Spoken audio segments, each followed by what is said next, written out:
Que a paz do Senhor esteja sobre sua vida. Hoje seguimos com nosso estudo do livro do profeta Jeremias, chegando ao capítulo 18. O Senhor envia Jeremias à casa do oleiro para lhe transmitir uma mensagem clara sobre sua soberania, revelando que assim como o oleiro tem autoridade sobre o barro, Deus tem pleno domínio sobre as nações. A resposta do povo à vontade de Deus determinará se haverá restauração ou juízo. Este capítulo nos chama ao arrependimento e à confiança no Senhor, que molda com justiça e misericórdia. Agora, convido você a acompanhar comigo a leitura do capítulo 18 do livro do profeta Jeremias. A palavra do Senhor que veio a Jeremias dizendo: Levanta-te e desce à casa do oleiro, e lá te farei ouvir as minhas palavras. E desci à casa do oleiro, e eis que ele estava fazendo a sua obra sobre as rodas. Como o vaso que ele fazia de barro se quebrou na mão do oleiro, tornou a fazer dele outro vaso, conforme o que pareceu bem aos seus olhos fazer. Então veio a mim a palavra do Senhor, dizendo: Não poderei eu fazer de vós como fez este oleiro, ó casa de Israel? Diz o Senhor: Eis que, como o barro na mão do oleiro, assim sois vós na minha mão, ó casa de Israel. No momento em que eu falar contra uma nação e contra um reino, para arrancar, e para derribar, e para destruir, se a tal nação, contra a qual falar, se converter da sua maldade, também eu me arrependerei do mal que pensava fazer-lhe. E no momento em que eu falar de uma gente e de um reino, para o edificar e para plantar, se ele fizer o mal diante dos meus olhos, não dando ouvidos à minha voz, então me arrependerei do bem que tinha dito lhe faria. Ora, pois, fala agora aos homens de Judá e aos moradores de Jerusalém, dizendo: Assim diz o Senhor: Eis que estou forjando mal contra vós e projeto um plano contra vós. Convertei-vos, pois, agora, cada um do seu mau caminho, e melhorai os vossos caminhos e as vossas ações. Mas eles dizem: Não há esperança, porque após as nossas imaginações andaremos, e fará cada um segundo o propósito do seu malvado coração. Portanto, assim diz o Senhor: Perguntai agora, entre os gentios, quem ouviu tal coisa? Coisa muito horrenda fez a Virgem de Israel. Porventura, deixar-se-á a neve do Líbano por uma rocha do campo? Ou deixar-se-ão as águas estranhas, frias e correntes? Contudo, o meu povo se tem esquecido de mim, queimando incenso à vaidade, e fizeram-nos tropeçar nos seus caminhos e nas veredas antigas, para que andassem por veredas afastadas, não aplainadas, para fazerem da sua terra um espanto e uma irrisão perpétua. Todo aquele que passar por ela se espantará e meneará a cabeça.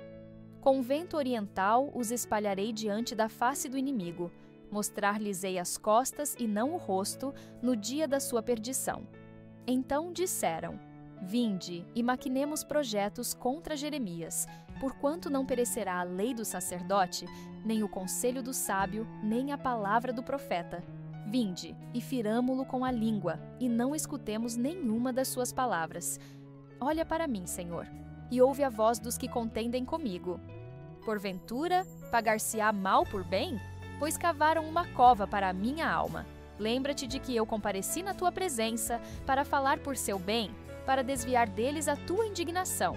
Portanto, entrega seus filhos à fome e entrega-os ao poder da espada, e sejam suas mulheres roubadas dos filhos e fiquem viúvas, e seus maridos sejam feridos de morte, e os seus jovens feridos à espada na peleja. Ouça-se o clamor de suas casas, quando trouxeres esquadrões sobre eles de repente. Porquanto cavaram uma cova para prender-me e armaram laços aos meus pés. Mas tu, ó Senhor, sabes todo o seu conselho contra mim para matar-me. Não perdoes a sua maldade, nem apagues o seu pecado de diante da tua face, mas tropecem diante de ti, trata-os assim no tempo da tua ira. O capítulo se inicia com a ordem clara do Senhor a Jeremias: Levanta-te e desce à casa do oleiro, e lá te farei ouvir as minhas palavras. O profeta obedece imediatamente, e ao chegar, observa o oleiro trabalhando sobre a roda. O vaso que ele moldava, por algum motivo, se estragou em suas mãos. Mas em vez de descartá-lo, o oleiro torna a fazer dele outro vaso, conforme bem lhe parece. A cena testemunhada por Jeremias se transforma em revelação divina. Deus usa o ofício do oleiro para ilustrar como ele trata com o seu povo, com soberania, paciência e propósito. Em seguida, o Senhor pergunta: Não poderei eu fazer de vós como fez este oleiro, ó casa de Israel? Esta pergunta retórica reforça a autoridade de Deus sobre a nação. Como o oleiro que tem poder sobre o barro, assim o Senhor tem total direito de moldar, transformar ou até desfazer o que está em suas mãos. O barro não discute com o oleiro, não define o seu uso, está completamente submetido ao toque e à vontade do artífice. Da mesma forma, o povo de Deus deveria reconhecer que seu destino está nas mãos do Senhor, que age com sabedoria e justiça. O ponto central da lição está na resposta do barro. Se a nação contra a qual Deus havia falado se converter do seu mal, então o Senhor se arrependerá do castigo que havia anunciado. Mas se, por outro lado, uma nação a qual Deus prometeu edificar e plantar se desviar do bem e praticar o mal, então o bem prometido será revogado. Isso mostra que a palavra profética, embora firme, está condicionada à resposta do coração humano. O Senhor é soberano, mas não arbitrário. É justo, mas também misericordioso. Ele não tem prazer em destruir, mas age com equidade conforme as escolhas do povo. Este ensinamento desfaz qualquer ideia de determinismo fatalista. Deus não está preso a decretos imutáveis, ignorando a atitude das pessoas. Ao contrário, ele observa, chama ao arrependimento e reage com justiça. A presença do juízo anunciado não anula a possibilidade do perdão, e a promessa de bênção não é uma garantia automática para os que se desviam. Tudo depende da resposta do coração. Esta primeira parte do capítulo revela que estamos, como barro, nas mãos do oleiro eterno e que nossa atitude diante de sua voz define se seremos vasos restaurados ou rejeitados. Após revelar a soberania de Deus por meio da parábola do oleiro, o Senhor orienta Jeremias a entregar ao povo uma palavra direta. Agora, pois, fala aos homens de Judá e aos moradores de Jerusalém. Assim diz o Senhor: Eis que estou forjando um mal e formando um plano contra vós. A linguagem é firme. O mesmo Deus que molda e restaura também pode formar o juízo. Ele não age impulsivamente, mas com clareza de propósito. O uso do termo forjar indica que o juízo está sendo preparado cuidadosamente. Não como vingança, mas como correção de um povo que endureceu o coração. Deus ainda estende um convite à misericórdia. Convertei-vos agora, cada um do seu mau caminho, e tornai bons os vossos caminhos e as vossas ações. A proposta é clara: arrependimento. A mudança de rota ainda é possível. Mesmo com o juízo prestes a ser aplicado, o Senhor continua chamando ao retorno. Isso revela o seu caráter cheio de graça. Não há pressa em punir, mas insistência em restaurar.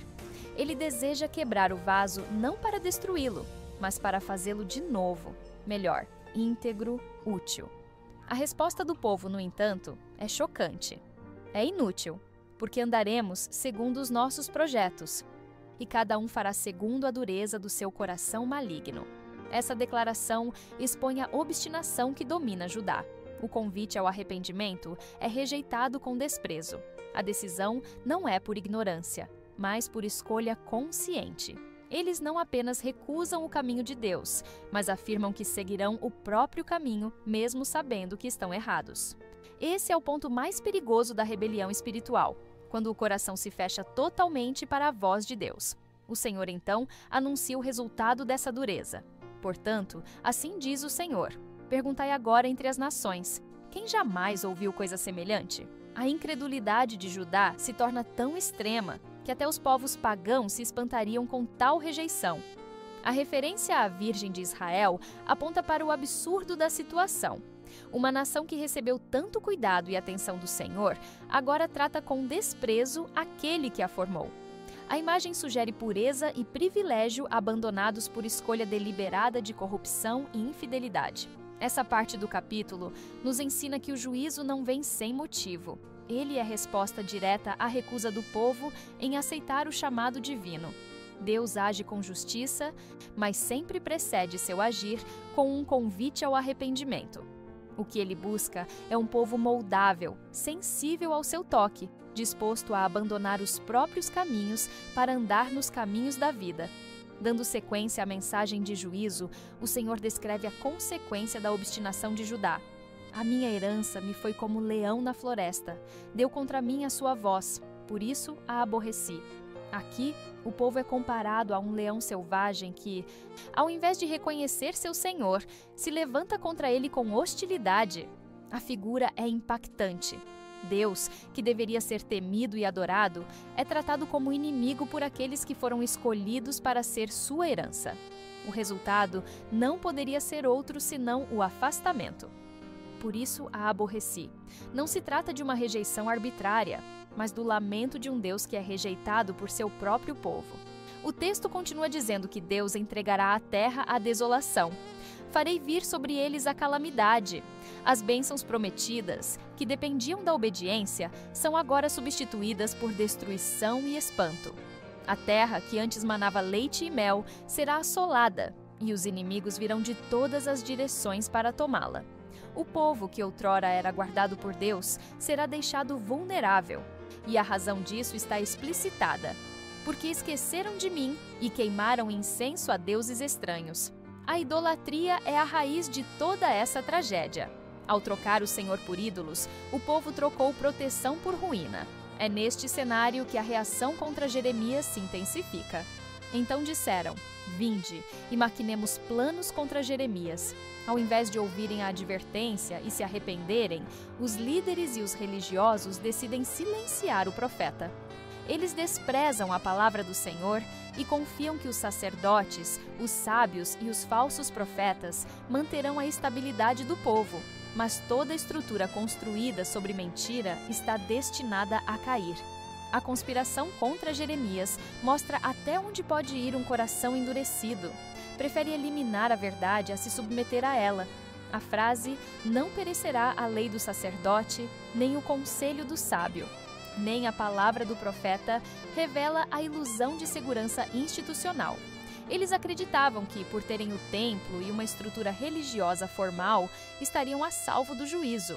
Mas Deus não se agrada de rituais vazios, nem de aparências. Ele procura corações sinceros, arrependidos, dispostos a serem moldados por sua vontade. A falsa paz prometida por líderes religiosos infiéis não pode substituir a obediência real à palavra de Deus. Esta parte do capítulo é um alerta forte. Desprezar a verdade é um caminho que conduz não apenas à destruição, mas à insensibilidade completa. Quando a verdade incomoda ao ponto de ser perseguida, é sinal de que o juízo já está às portas. Diante da conspiração tramada contra ele, Jeremias se volta ao Senhor em oração. Atende-me, ó Senhor, e ouve a voz dos que contendem comigo. O profeta não revida, não trama vingança por conta própria, mas leva sua dor diante de Deus. Essa atitude revela seu coração íntegro. Ele não age segundo o impulso humano, mas conforme a justiça do Senhor. Ele entende que, mais do que sua honra pessoal, está em jogo a verdade divina que ele foi chamado a anunciar. Jeremias reconhece que a oposição que enfrenta é consequência direta de sua fidelidade à mensagem que Deus lhe confiou. Ele continua: porventura se paga mal por bem? Jeremias relembra diante de Deus que ele intercedeu pelo povo, orou por eles nos dias difíceis, buscou a paz mesmo quando estava cercado por rebeldia. Ainda assim, o que recebeu em troca foi ódio, armadilhas e desejo de morte. Essa queixa é legítima, pois parte de um servo ferido, não por causa de uma ofensa pessoal, mas por permanecer fiel ao chamado divino. A dor do profeta é a dor de quem ama, de quem clama, de quem serve, e mesmo assim é rejeitado. Jeremias descreve as intenções de seus inimigos. Cavaram uma cova para a minha alma.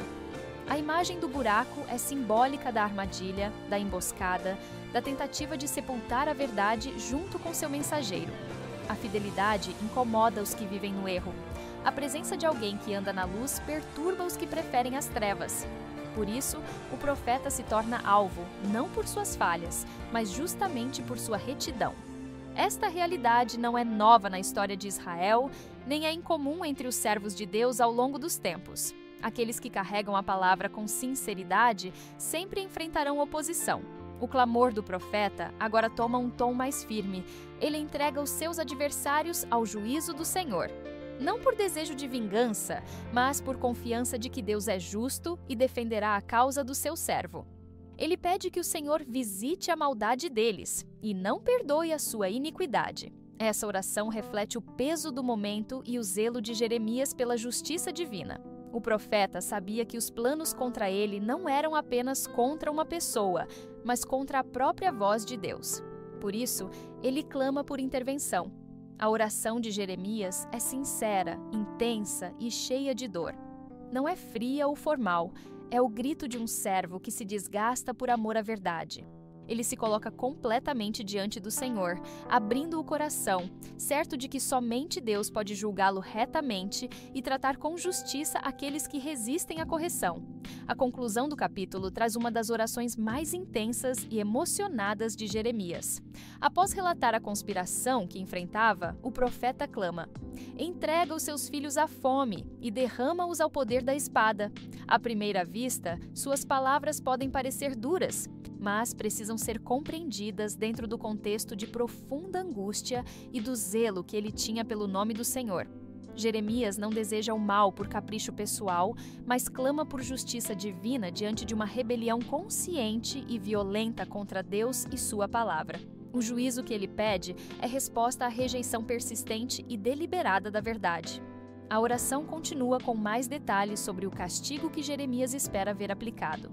Sejam suas mulheres desfilhadas e enviuvadas, e os seus homens sejam feridos de morte, e os seus jovens feridos à espada na guerra. Ele suplica que o Senhor faça cessar a influência e a força daqueles que planejaram sua destruição. Para Jeremias, não se tratava apenas de ataques pessoais, mas de uma tentativa de silenciar a voz profética e, portanto, de calar a própria vontade de Deus. Ainda assim, o que se destaca nessas palavras não é apenas o clamor por juízo, mas a convicção de que é Deus quem deve agir. Jeremias entrega a causa ao Senhor. Ele não toma a justiça em suas próprias mãos, não se iguala aos seus inimigos em atitude ou coração. Ao contrário, ele derrama diante de Deus todo o peso da injustiça que sofre. Esse é o caminho da integridade. Apresentar a dor ao justo juiz, confiando que ele fará o que é reto no tempo certo. No final do capítulo, Jeremias reafirma que o motivo de sua oração não é egoísmo ou mágoa pessoal, mas o fato de que cavaram uma cova para me prender os pés. Eles não apenas resistiram à palavra, mas quiseram destruir o mensageiro. Por isso, ele diz: Tu sabes, ó Senhor, todo o seu conselho contra mim para me matar. Essa expressão é carregada de verdade e de fé. Jeremias sabia que Deus via tudo. Nada estava oculto diante dele, nem os planos dos homens, nem o coração do profeta.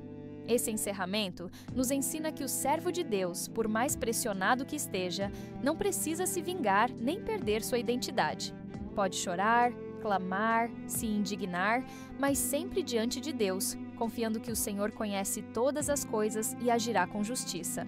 A fidelidade, mesmo em tempos de hostilidade, é sempre recompensada pelo Deus que vê o secreto e honra os que o temem. Agora, convido você para uma breve oração. Senhor meu Deus e Pai, te agradecemos por Tua palavra, que hoje nos ensinou sobre Tua soberania, Tua justiça e Tua misericórdia. Reconhecemos que somos como barro em Tuas mãos e que muitas vezes resistimos ao Teu toque. Perdoa-nos, Senhor, por todas as vezes em que endurecemos o coração, desprezamos a correção e rejeitamos a verdade. Molda-nos novamente conforme o Teu propósito. Dá-nos um espírito quebrantado, humilde, sensível à Tua voz. Sustenta-nos quando formos perseguidos por causa da fidelidade à Tua palavra e fortalece-nos para permanecermos firmes, mesmo quando formos rejeitados. Em nome de Jesus Cristo, nosso Senhor e Salvador, oramos e agradecemos. Amém. Agradecemos pela sua presença aqui neste canal de estudo, onde vimos o capítulo 18 de Jeremias. Prepare-se para nosso próximo estudo, que será o capítulo 19. Se esta mensagem tocou o seu coração, compartilhe-a com aqueles que precisam ouvir sobre o amor, a justiça e a soberania de Deus. Cada compartilhamento é uma semente lançada em solo fértil e o Senhor, em sua infinita graça, abençoa aqueles que dedicam suas vidas a espalhar a verdade de sua palavra. Junte-se a nós nesta missão de alcançar mais vidas com a mensagem do Evangelho. Compartilhe este estudo com amigos, familiares e em suas redes sociais, permitindo que mais pessoas conheçam a fidelidade do Senhor e encontrem segurança em sua presença. Que o Senhor abençoe sua vida abundantemente, renove suas forças e o guie em cada passo do caminho. Amém.